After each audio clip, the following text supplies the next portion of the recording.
మన ప్రభు అయిన యేసుక్రీస్తు పరిశుద్ధ నామములో ఈ పాడ్కాస్ట్ ద్వారా వాక్యం ఉంటున్న ప్రతి వారికి నా హృదయపూర్వకమైనటువంటి వందనలు. దేవుడు మిమ్మను దీవించును గాక.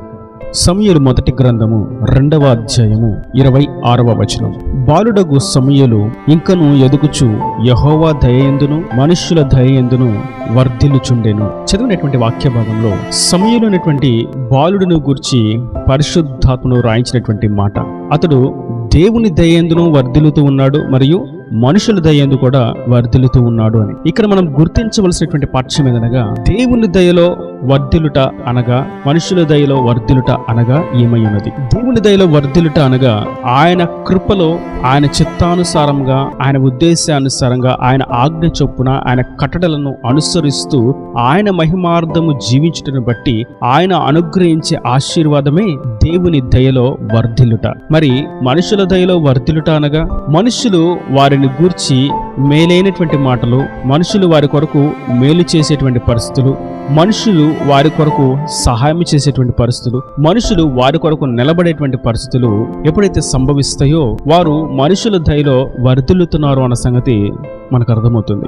అయితే మనం గమనించవలసినటువంటి పాఠ్యం ఏదనగా, దేవుని దయలో వర్ధిల్లితేనే గాని మనుషుల దయలో వర్ధిల్లలేము అని అన్న సంగతి. లోక సంబంధంగా మనం చూసినట్లయితే మనుషుల దయలో వర్ధిల్లుతూ ఉండొచ్చు, కానీ దేవుని దయలో వర్ధిల్లటానికి అది సరైనటువంటి మార్గము, సరైనటువంటి పద్ధతి, సరైనటువంటి గమనము కానే కాదు. క్రీస్తును అంగీకరించి ఆయన సత్య మార్గములో గమ్యమునకు చేరవలసి, పరలోక రాజ్యానికి వారసులు కావలసి ఉండగా వారికి ప్రభువు నిర్ణయించినటువంటి ఒక క్రమం ఏదనగా, దేవుని దయలో వర్ధిల్లు వారు మాత్రమే మనుషుల దయలో వర్ధిల్లుతారు. దేవుని దయలో వర్ధిల్లని వారు మనుషుల దయలో కూడా వర్ధిల్లలేరు. సమూయేలు బాలుడుగా ఉండగానే దేవుని దయలో వర్ధిల్లాడు కనుకనే మనుష్యుల దయలో కూడా సమూయేలు వర్ధిల్లాడు. దేవుని దయలో వర్ధిల్లడానికి సమూయేలు ఏం చేశాడు? అతడు బాలుడుగా ఉన్న సమయంలోనే దేవుని మందిరములో ఎదిగాడు.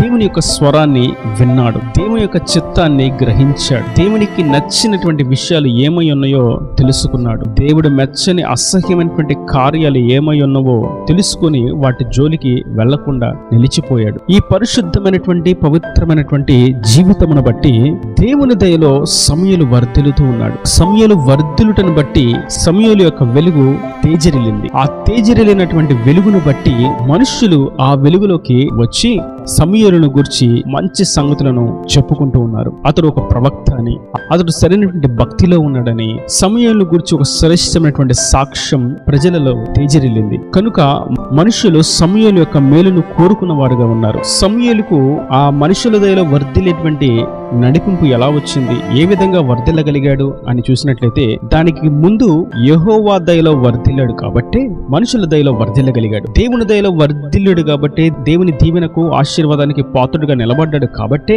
ఆ ఆశీర్వాదము చేత, ఆ దీవెన చేత, ఆ కృప చేత మనుషులలో వర్ధిల్లగలిగాడు. నేటి వాక్యం ఉంటున్నటువంటి నా ప్రియ సహోదరులారా, మనం మనుషుల దయలో కూడా వర్ధిల్లాలి అని పరిశుద్ధాత్ముడు తేటగా తెలియజేస్తున్నాడు. మనము మనుషుల దయలో వర్ధిల్లాలి అంటే దేవుని దయలో నిశ్చయంగా వర్ధిల్లవలసినదే. ఎస్తేరును గురించి మనం చూస్తాం.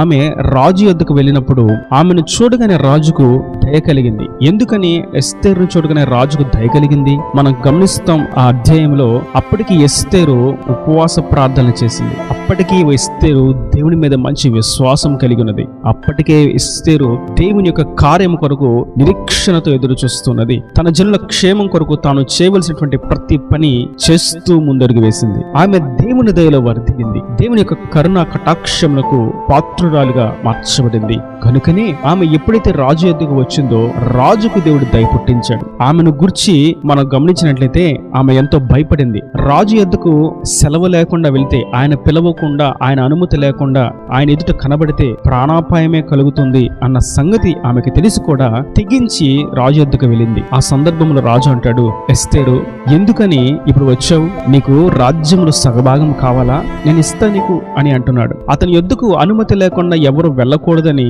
చెప్పినప్పటికీ ఎస్తేరు వెళ్ళింది. ఒక విధంగా మాట్లాడితే కోపం రాకపోయినా ఎందుకు వచ్చావు, ఏం కావాలి, త్వరగా చెప్పు అని మాట్లాడొచ్చు. కానీ రాజు అంటాడు, నీవు వచ్చిన కారణం ఏమైంది, నీకు రాజ్యంలో సగభాగం కావాలా, ఇంకా ఏదైనా కావాలా అని ఆమె పట్ల ఒక ఉన్నతమైనటువంటి ప్రేమను ఉద్దేశమును కలిగిన వాడిగా రాజు అక్కడ మనకు కనిపిస్తాడు. కారణం ఎస్తేరు దేవుని దయలో వర్ధిల్లింది కాబట్టి రాజు దయను పొందుకొనగలిగింది. సమూయేలు దేవుని దయలో వర్ధిల్లాడు కాబట్టి అతడు మనుషుల దయలో వర్ధిల్లాడు. నేటి వాక్యం వింటున్నటువంటి నా ప్రియ సహోదరులారా, మనము దేవునిలో ఎదుగుతున్నప్పుడు మన చుట్టూ ఉన్నటువంటి పరిస్థితులు మనకు అనుకూలంగా ప్రభు మారుస్తాడు. మనల్ని వ్యతిరేకిస్తూ మనకు హాని చేయాలని ప్రయత్నించే వారిని సైతం ఆయన మన మేలును కోరుకునే వారిగా ఆయన చేయగలడు. ఎస్తేరు జీవితంలోనూ సమూయేలు జీవితంలోనూ మనం అదే విషయాన్ని గమనిస్తాం. సమూయేలు అలాగ దేవుని దయలో వర్ధిల్లడానికి గల మూల కారణం మనం ఇంకొక విషయాన్ని గమనించినట్లయితే అతడు దేవుని మందిరంలోనే ఉన్నాడు. దాని అర్థం మనం ఎప్పుడు మందిరంలోనూ కూర్చోవాలని కాదు, కానీ దేవుని సన్నిధిని మనం ఎప్పుడు అనుభవించాలి. ఆనాడు పాత నిబంధన గ్రంథంలో మనం చూసినట్లయితే ఆ నిబంధన ప్రకారం ఆలయమే దేవుని మందిరం. అయితే నేటి దినాన మనకు ఆయన ఒక కదిలే దేవాలయాన్ని ఇచ్చాడు. మన హృదయం ఆయనకు దేవాలయం, మన దేహం ఆయన ఆత్మ నివసించేటువంటి నివాస స్థలం. కనుక మనం ఎక్కడ మోకరించి ప్రార్థన చేసినా, ఎక్కడ కన్నులు మూసి ఆయన నామాన్ని స్మరించినా, ఎక్కడ ఆయనను గురించి ధ్యానము కలిగి ఉన్నా ఆయన యొక్క సన్నిధిని మనం అనుభవించగలుగుతాం. కనుక ఎప్పుడు కూడా ఆయన సన్నిధిని అనుభవించే విధంగా మన యొక్క ప్రవర్తన, మన యొక్క భక్తి జీవితం, మన యొక్క మాట తీరు, మన యొక్క ఆలోచనలు, క్రమము, వస్త్రధారణ ఉన్నట్లయితే ఆయన దయలో మనం వర్ధిల్లగలుగుతాం. అప్పుడు మాత్రమే మనుషుల దయలో మనం వర్ధిల్లగలుగుతాం. దేవుని దయలో వర్ధిల్లకుండా ఉన్నట్లయితే మనుషుల దయలో వర్ధిల్లుట అసాధ్యం. ఒకవేళ మనుషుల దయలో వర్ధిల్లుతూ ఉన్నప్పటికీ అది దైవ సంబంధమైనటువంటి దీవెనకరమైనటువంటి వర్ధిల్లుట అనేది కానే కాదు. మనమైతే ఆయన దయలో వర్ధిల్లినట్లయితే నిజముగా మనం మనుషుల దయలో వర్ధిల్లుతాం.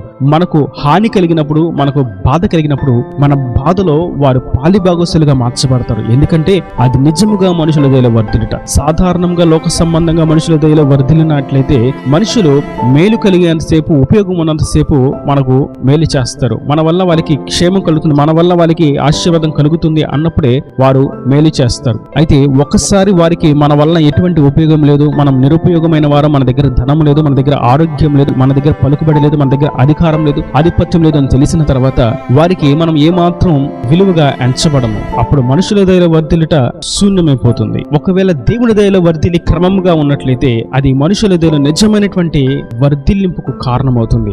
వారు మనం కలిగినటువంటి బాధను బట్టి, దుఃఖాన్ని బట్టి, ఇబ్బందులను బట్టి వారు సైతం మేము కూడా మీతో ఉన్నామనేటువంటి ఆత్మీయ బంధంలోనికి, ఆధ్యాత్మిక సహవాసంలోనికి వారు సైతం చేర్చబడతారు. ఇది నిజముగా మనుషుల దయలో మనం వర్ధిల్లుట. కనుక నేటి వాక్యం వింటున్నటువంటి నా ప్రియ సహోదరులారా, మనం దేవుని దయలో వర్ధిల్లుదాం. ఆయన సన్నిధిలో ప్రార్థించుటకు, ఆరాధించుటకు, కీర్తించుటకు, ఆయన సన్నిధిని అనుభవించుటకు, పరిశుద్ధాత్మ శక్తి చేత నింపబడే ఆయన చిత్తం బాగుగా ఎరుగుటకు మనం అడుగు వేసినట్లయితే మనము మనుషుల దయలో వర్ధిల్లగలుగుతాం. ఇది ప్రభు యొక్క ఉద్దేశం. మనం ప్రభువుని గురించి కూడా చూస్తాం. ఆయన శరీరధారగా ఈ భూమి మీదకి దిగి వచ్చినప్పుడు లూకాసు సువార్తలో రాయబడినటువంటి మాట, ఆయన మనుషుల దయలోను దేవుని దయలోను వర్ధిల్లుతూ ఉన్నాడు. దాని అర్థం అది ఒక క్రమమైనటువంటి వర్ధిల్లుట అనేటువంటి మాట మనకు అర్థమవుతుంది. మనం మనుషుల దయలోను దేవుని దయలోను ఎదుగుచూ వర్ధిల్లుతూ ఉండనని ప్రభు కోరుకుంటూ ఉండగా ఆయన దయలో వర్ధిల్లి మనుషుల దయలో వర్ధిల్లింపును పొందుకుంటకు మనము సాగిపదం దేవుని రాజ్యానికి వారసులుగా మార్చబడతాం. ఈయన దేవుని మాటలో ప్రతి వాని హృదయంలో నీరుగట్టి ఫలింపు చేయను కాక. ఆమెన్. God bless you. తలల వంచి కన్నుల్లో మూసినట్లయితే మీ కొరకు చిన్న ప్రార్థన. ప్రేమ స్వరూపీకరణ కటాక్షం గల తండ్రి, నా ప్రభు వాక్యాన్ని ప్రతి వారిని మీరు నిండాలుగా దీవించండి, ఆశీర్వదించండి.